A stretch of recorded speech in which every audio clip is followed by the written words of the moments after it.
This will be on political ideologies. We're beginning with liberalism as the first political ideology. I apologize for my voice, I am rather sick. Um, so liberalism, you kind of get the sense of where the word comes from. Liberal meaning a sort of free, quote unquote, free.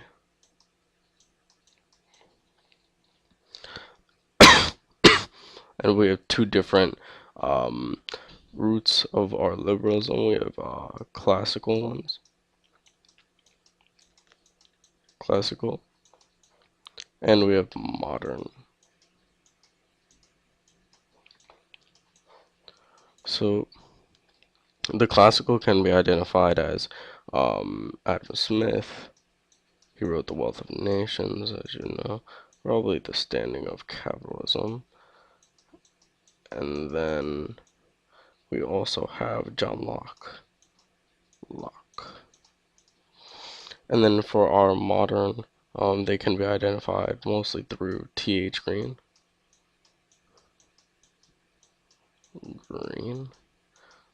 and Jane Addams. Both important figures. So basically I'm going to start with classical liberalism, with Locke specifically. So Locke taught that the natural state of man existed, and he also wrote two treatises on government and a letter concerning the toleration as well. The people should basically rule the government instead of the government being instead of the the people will rule the government instead of the government ruling the people. And it contrasted Hobbes.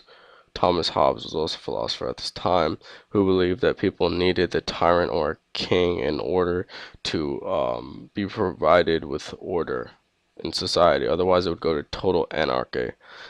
And then we also have a guy named Filmer, Robert Filmer, who believed that the divine right of kings existed, that the kings are divine, straight from God.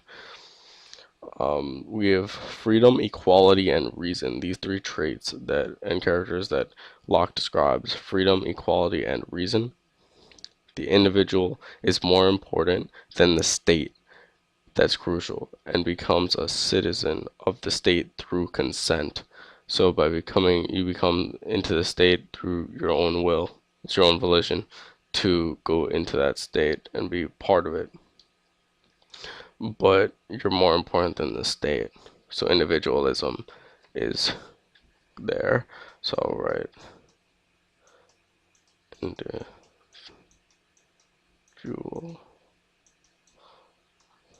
And then the individual is also believed to be rational and capable of making their own decisions. Therefore, they're capable of autonomy, which is basically their own self-government. So the people are able to rule themselves. They don't need someone to boss them around. And again, upon the individual. Progress is possible through political affairs, as in political things going on, and the change should not be resisted or feared in any sort of way. That this society will constantly change to some sort leaning towards modern at some point, and it shouldn't be feared. So change is basically inevitable, is what he's saying. And then we also have the famous idea that Adam Smith proposed, that economic inequality is not bad, and economic freedom outweighs economic equality, basically capitalism. Some sort of socialist or communist of sorts would most likely argue the opposite, but in this case we have capitalism. Also, that state power should be limited. Basically, they don't want a tyrant telling them what to do. Kind of like when the United States first became a nation. They didn't want a tyrant telling them what to do. They established the three and the balances of power. So anyway, we have modern. There's government intervention into the basic lives of the people is sometimes necessary to prevent one from denying someone else freedom. So if someone else is trying to deny the freedom of another person, deny them their rights, then government intervention should be established. So we have government intervention.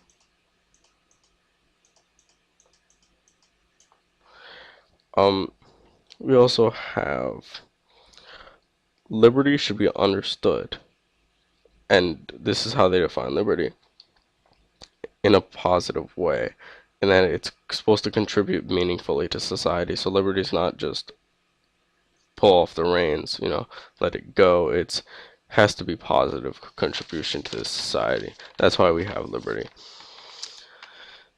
It basically gives the idea of expansive liberty.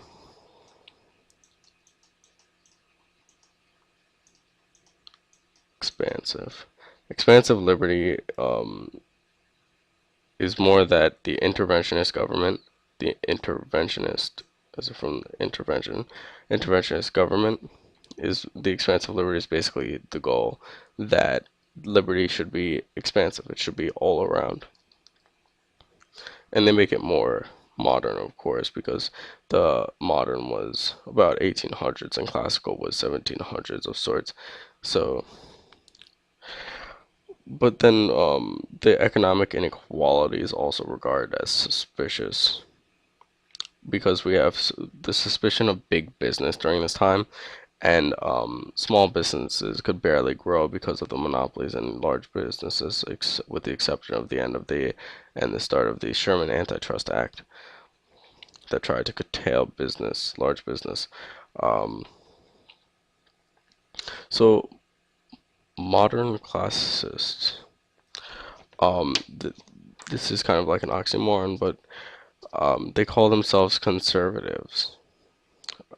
So basically, when you hear the term conservatives, you think of modern classicists because these classical liberalists in the modern time that we have are conservatives. So classical, basically conservative, but through modern.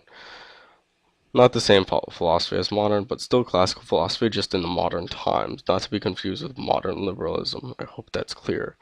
Um, the Democratic Party is more of the modern, this modern definition here. This is the Democratic Party. The classical conservative is kind of the Republican Party. And the Democratic Party is defined as more liberal than anything. You also have your libertarians and your Libertarian Party. That's basically it for the definition of modern and liberalism as a political ideology. If you have any questions, feel free to ask.